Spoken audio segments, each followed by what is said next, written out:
you're rigging up your rudder, and you're putting your rudder on, you want to consider two things. You want to be able to have your rudder so it's easy to get the rudder fully down and up against the stock. When you're sailing, the rudder has to be all the way down. It's vitally important. Even if it's slightly up, it will cause an immense amount of strain on the tiller, possibly even breaking the tiller and making the stock really weak.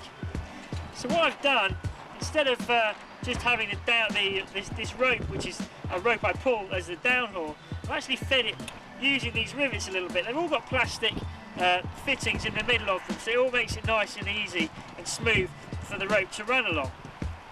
So what we've got here is just this little bit of rope, and it's just got a knot in the end. So I fed it through the rudder, out through the hole in the side of the rudder and put a knot in it, and it's just nice and tight up against there.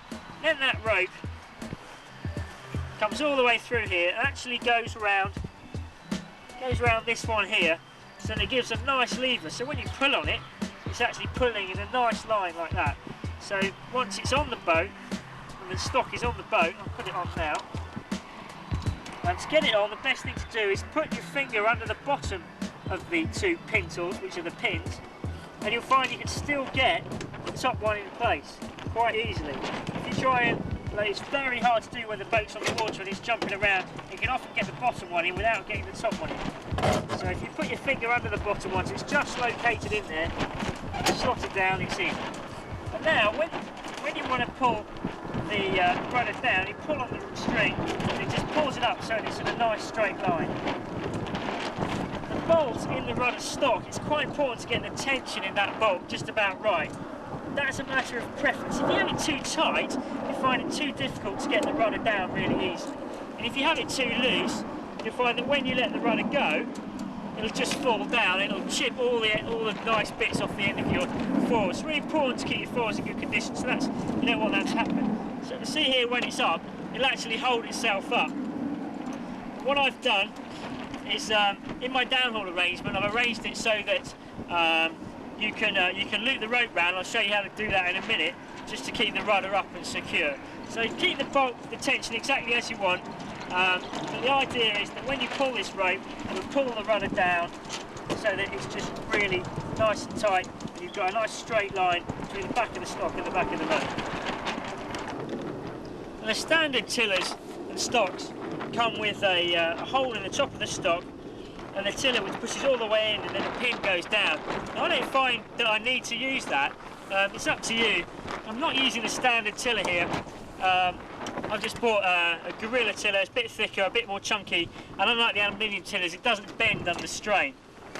And what I find is that I take my downhaul rope, and I've actually got a cleat here instead of a little plastic hook, and the cleat's good enough such that when I pull on really hard, the rudder hits the bottom of the stock with a bit of a clonk, so I know it's there. I put it in really tight, and that is enough to keep my tiller in the stock as well. And instead of having this bit of rope flapping around and getting stuck in anything, it's got a bit of shock cord on the end here. I just pull it over, loop the shock cord on, and I've got a bit of a handle to hold on to if I want to let the rudder downhaul off, and it keeps it nice and out of the way.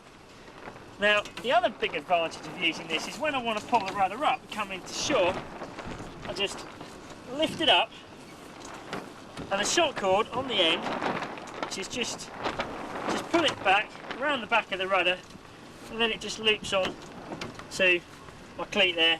Now the rudder's held up, so I don't actually have to have my bolt too tight, such that it's really difficult to get the rudder all the way down, because I can use the shock cord to keep the rudder up and out of the way. And that's really useful, because it means that you can have the rudder on before you go down to the water, and you're not struggling in the waves on the edge of the shore trying to get the rudder on.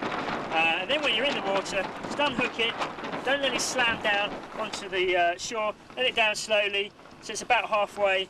And then once you're in the boat, you've got enough to leave the shore, and then when it's deep enough, you just hook it in, pull it really tight, loop that over the end, and you're ready to go.